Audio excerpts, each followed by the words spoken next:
Hello again, this is Nick Schrammick and Howard Chao, founders of Doon Insights, with our podcast, What's Next In? And today we're focusing on legal tech again with an interview with the founder of the company ECFX. So Dan O'Day, the founder of ECFX, came to our workshop last fall, and they're doing something really interesting. Howard, what do you think about this company? So I thought that they were particularly interesting for several reasons, but one primary reason was that they've done the hard work, perhaps a little bit boring it may sound, but hard work of figuring out all the formats and the systems of different courts around the country to be able to, as their first product, to allow people to get automatic notifications of court filings. So I don't think anybody else has that, and it would be a lot of work for somebody else to do this. And it's something that's very useful. And I think their concept is expandable to other things, to adjacent spaces. And they seem to be getting good traction. So I think it's an interesting startup. Great. Well, this is the interview with Howard and the founder of ECFX, Dan O'Day. Today, I'm with the CEO and founder of ECFX, Dan O'Day, along with one of his investors, Umang Kajaria, who's with Apex Partners, but also is a personal investor in early stage startups. So before we get started learning about ECFX, I'm going to ask Umang to tell us a little bit about his background and what he does. Yeah, thank you, Howard. Great to be here and with you and Dan. Maybe just to start out with my personal background, I've been at Apex Partners for about 10 years now, focused on investing in software companies, vertically focused primarily. Most of what we are doing is investing in later stage companies. But as part of that, I personally invest actively in earlier stage businesses as well, and have had the fortune of investing actually quite actively in the legal and financial services sector, most recently with our investment on the Apex side with a company called MyCase, which is a leader in earlier stage small law practice management software, billing and payments. As part of that investment, we came across ECFX, which was a business that's focused on a different segment of the market, focused on medium and large law companies, and happy to chat more about my investment in ECFX and supporting Dan. Yeah, and I suspect some of our startups at Bonnie Doon will want to meet you as well. But anyway, so let's turn to Dan and ECFX. Dan, maybe we can start with your origin story, or the ECFX origin story, and a little bit more, a little background on yourself as well. Sure. So I have been in legal for a long time. I started at the age of 16. I was old enough to drive a car and therefore well qualified to be a court runner. Went on to be a paralegal at Paul Weiss and decided I'd go to law school and practice law. I practiced complex civil litigation for all of about a year when I decided it was a little adversarial, let's just say, for my personal nature, and decided to get into technology. I went to a company called Elite, where I wrote the conflicts and case management systems. I went on from there. We were acquired by Thomson Reuters, and they had this idea that there should be a product manager. It was kind of a new concept to us at Elite, and I took on the product management role, had various roles, ended up involved in the acquisition of some businesses, ended up managing some of those businesses myself as kind of a GM role. And from there went on to figure out what I should do for my own venture. And I joined another company that looked like it was in the interest of growing and potentially being sold. From there, I kept hearing, Dan, we really need someone to deal with these electronic filings because we're treating them the same way we treated paper filing. It's like, yes, the courts finally advanced to the point where they do e-filing, but we haven't changed our internal processes to catch up with that and to take advantage of that fully. And I heard that a few times, and I decided that was an opportunity for a new company. Talked to one of my law school mates, Nelson Quintero, who's a co-founder. Also talked to Bill Birch, who I work with at TR, and we agreed that maybe this was a new opportunity that we should found a new company. And so that's where ECFX comes from. Great. And so how long have you been at it? So we incorporated in January 2019. We launched our product, ECFX Notice, our first product, I should say, in February 2020. Wow, that's Right smack into the face of COVID.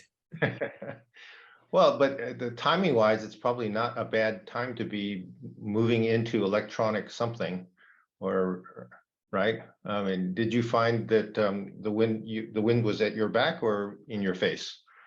Yeah, so it was definitely a mixed set. I would say initially full on square in the face, because I don't know, it was a couple years ago, but those early days of COVID, people were locked down. How do you get Zoom to work? Right. How do I get, things functioning? We were lucky to have some initial beta clients who had signed up ahead of time, and I was able to get through my prior life people like White and Case and Perkins Coie to come along on this journey with us. But outside of my personal network, it was very tough to get a call back, right? So it was slow going there in the initial year, but that gave us a year really to build the product.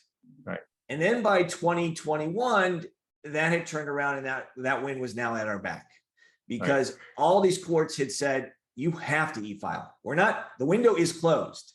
There is no one coming down to the court to file paper documents here anymore. Right. You've got to do it online. And so then, since then things have definitely picked up. So, okay. So tell us about the essence of your technology. What is it that you do? Why is it so compelling, and what is your moat around it? Sure. So it's pretty simple. For those who aren't familiar with litigation and haven't dealt with this before, I'll try to explain it. When you're involved in a lawsuit, there's a number of filings that go back and forth between the parties. You're submitting documents to each other. You're submitting them to the court. Those documents are served electronically mostly these days. And that means you get an email, but you don't get an email usually with the document. You often get an email with a link to a website that you have to log into, download the document or documents. So like you might have a bunch of exhibits, all of those are separate documents. They all have to be downloaded separately. Okay, so now I got the notice. I send it to an admin, or the admin also got the notice. They log in, they click on the links, they download the documents. Then they have to upload them into a document management system pretty typically. So they're putting them into a NetDocs or an iManage or similar product. And then they are distributing a notice to the entire team, because that email only came into maybe one or two of the attorneys on the case. It didn't come into the whole case team. And so they send out this email to the entire case team saying, hey, this just arrived. Please look at it and make sure that docketing gets a copy as well, so that they can docket calendar anything that comes up. All of that takes between 8 and 20 minutes based on the data that we've collected so far. We simply automate that and do it in seconds. Mm-hmm. And Dan, why is this so complicated, in today's day and age? Why can't the courts directly send the email to everyone in the case? Why can't Net Documents or iManage be linked to the systems? Why does ECFX, come in the middle and just help us understand the dynamics there, the moat? Excellent question. First of all, the courts really have no interest in anything after the email's gone out. As far as they're concerned, they're done with their job, right? They don't worry about the law firm's internal operations. So that puts it then on other vendors, but you need to really combine a few systems. We take the data out of a case management system. Let's say it's an eDockets or CompuLaw, or in my case, what have you. And then that allows us to then match it with the email. So the email comes in, and we say, oh, it belongs to this case, that case number that we found in your case management system. That tells us what matter it belongs to. That tells us where to store it in iManage or NetDocs, because iManage and NetDocs do not typically have the case number information. So really it's the merging of three systems. We merged a case management or matter management system, we merged the email system and the document management system to create one seamless solution. And so how much tailoring do you need to do from jurisdiction to jurisdiction? That is the let's say the quagmire or the balkanization of the courts. We now support 64 different providers in a vast majority of states. I do talk about providers, and it is a little confusing for those that aren't that close to what's going on, because it does vary. Think of it this way: each court chose a system based on the budget of who's responsible for deciding who gets the e-filing system. In some states, like California, it ended up at the county level. So each county's got a different solution. Same in Pennsylvania. Other states like New York, they did a statewide system, right? But each one of those is separate tech. Sometimes it's licensed from a third party like Tyler. So a lot of courts use Tyler tech, and we integrate with the Tyler courts pretty seamlessly. Sometimes they use somebody else, or sometimes it's even multiple providers. We end up with, oh, these cases are in one system, these other cases are in another system. So it is quite a varied state, and we bring unity to all of that. So I guess an analogy could be made to Plaid or other systems where they interface with multiple banks. We interface with multiple courts to give you one single experience, no matter what court you're working with. And so Go ahead. Umang. put yourself in the shoes of the law firm, Dan, and help us understand the benefit that the law firm clients are getting, both from the practicing attorney as well as the support staff. Just help us understand the value that you're bringing to them. So support staff absolutely love us. We've gotten that actual statement, "You saved my life. I love your product." We get a lot of positive feedback because imagine that not your entire job, but oftentimes 30% of your job is clicking on email, downloading documents, uploading them into iManage, sending them out to a team. You went to college, you got a degree, you're a certified paralegal, and this is 30% of what you do, right? When we automate that, that brings them a lot of joy. So that's on that front. I must confess that a lot of partners at large firms are not so concerned about that element of the benefits.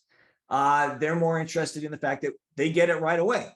They used to have to wait for that admin to do that work before they got it. And if it was a weekend or an evening or a holiday, they often didn't get it until the next day or to the next work day. They get it now instantly, real time, because those attorneys are working often any time of day, over the weekends, and they want that right away. And so that really makes them happy. So Dan, maybe you can talk a little bit about who your target customers are. I mean, it sounds like mostly law firms. Presumably there's others besides law firms. And what kind of demographic are you targeting? Good question, Howard. So currently our client base is law firms. We are very far down the line with a very large insurance carrier that has 140 employees who do this for a living. Not entirely this, but this is a lot of what they do for a living. And so they're, and it's mundane work for them, and they have issues staffing it. And so insurance companies, large corporations, we've talked to, typically corporations with a lot of employees who do some of their own litigation. A lot of corporate legal departments outsource litigation entirely. They just don't want to deal with it. But when you get to a certain size, it just becomes cost effective to bring some of it in-house. Your slip and falls, your simpler stuff. And so, you can think of large retailers, for example, are a good market for us. And we're talking to some of those as well. Very good. So I think that gives us a pretty good picture. We have a few other subjects to cover, but maybe I can turn to Umang at this point and just say, maybe you can summarize, Umang, what your thesis was when you made your investment in ECFX. Yeah, I appreciate it, Howard. So the way we got to Dan and ECFX was we were investing in the legal tech space professionally at Apex. We've actually made two investments, a company called Lexitas that does deposition services, and then another business, My Case, which focuses on practice management, more on the small law side. Both of those investments, what we saw was this trend where legal is generally behind tech, and there's a big focus on increasing adoption of technology because of a variety of dynamics, right? Some of the top things that Dan had mentioned around, shortage of staff, more e-filing and just kind of electronic adoption happening in parts of the business, and that's driving adoption for the other parts of the market as well. So that was the macro. The reason we ultimately ended up investing in ECFX was partly the team. That was a big part of the team. Dan mentioned both himself and the rest of his team who have been strong players in the legal space for a long period of time, 20 plus years in the sector. And that was a big part of what got me excited. to invest in the company, which is just the team's background. They aren't, someone who started and got excited about the big buzz around legal tech in the last couple of years, but people who've been deep in the space, know the market well. The second is the problem. We saw the product and just got very excited about the value that the product was bringing for the customers. It meaningfully, it sort of both saves cost as well as, creates more revenue and automation for the company. And so the product makes a ton of sense. The value proposition for the customers was immense.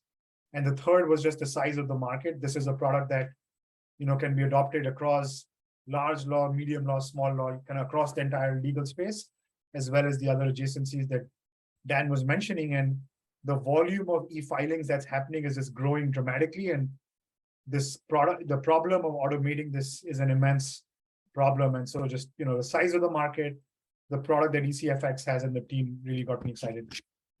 Excellent. So we're running a little bit short on time, but there are two other subjects I'd like to cover. One is just tell us a little bit about the commercial traction that you've accomplished, Dan, thus far. And then also tell us about your capital formation status, your history, or what your plans are going forward. Sure. So we're at 51 law firms as our client base, but they include some of the biggest names like Dentons and White & Case and Oric and Cooley. And so, we can go on and on. But it also includes, we did want to prove out a thesis, which was that we'd work in small firms. So we actually have a couple like two-person, 3-lawyer firms, and they're proving to get value out of it just because you want to prove that you can hit the whole market. And that was very important for us to do. So we've got a lot of good traction. Sales growth is there. We've hit a lot of good metrics. In terms of raising capital, we are considering the next steps. In fact, we've discussed various approaches to whether we go to a Series A next or whether we do something interim. Sitting here today, we don't have 100% of a clarity on that. We just know we're going to be raising more capital going forward, and what form that will take, we will be talking about, of course, in the coming weeks. And happy to share that. It's a good reason for people to show up at the event. Very good. Very good. Well, that's a great summary. Umang, what else should I have asked that you want to ask? Yeah, maybe one other question that investors may focus on, Dan, which is once a customer goes live with you, just talk a little bit about, what's the retention dynamic like? How easy is it to turn the system off? Yeah, so retention has been, of course, excellent. It is very hard to turn off because once you automate it and essentially replace a function with the automation, it'd be really hard to go back to doing it manually. You can imagine that would feel like a step back for a lot of companies. So retention has been excellent. In fact, our best advocates and best salespeople are our clients. They just rave about the product. They rave about the experience. They tell their peers about it. We get a lot of word of mouth referrals. And on that point, can you talk a little bit about just the kind of market momentum you guys are seeing in terms of new sales? Yeah, so our sales have grown significantly. As I mentioned, 2020 was a tough year. We ended 2020 with around, I want to say 8 clients. We ended up at the end of 2021 with 20 something, almost 30 clients. And now here it is, we're only, well, I guess 3/4 of the way through the year, and we're at 51. So you get a sense of the growth rate. That's terrific. It's a great story. One last question. So it just strikes me though, Dan, that given what you're building, which is kind of unique, and that you have capabilities that make life easier for law firms in one area, can you use this as a platform to do other things down the road? I mean, it just seems like you're building an infrastructure here. We are. And so, yes, obviously there is potential here. We're talking to some of our clients about doing things like medical records. We do ITC, which is more of a agency type situation. We're working on FERC integrations, Federal Energy Regulatory Commission stuff. Basically, if it has an identifier and a way to link it to a matter, we can automate it. Terrific. Thanks very much, Dan, for the presentation. And Umang, thanks for joining us today. Thank you. Thank you, Umang. Thank you, Howard. Really appreciate the opportunity. Okay.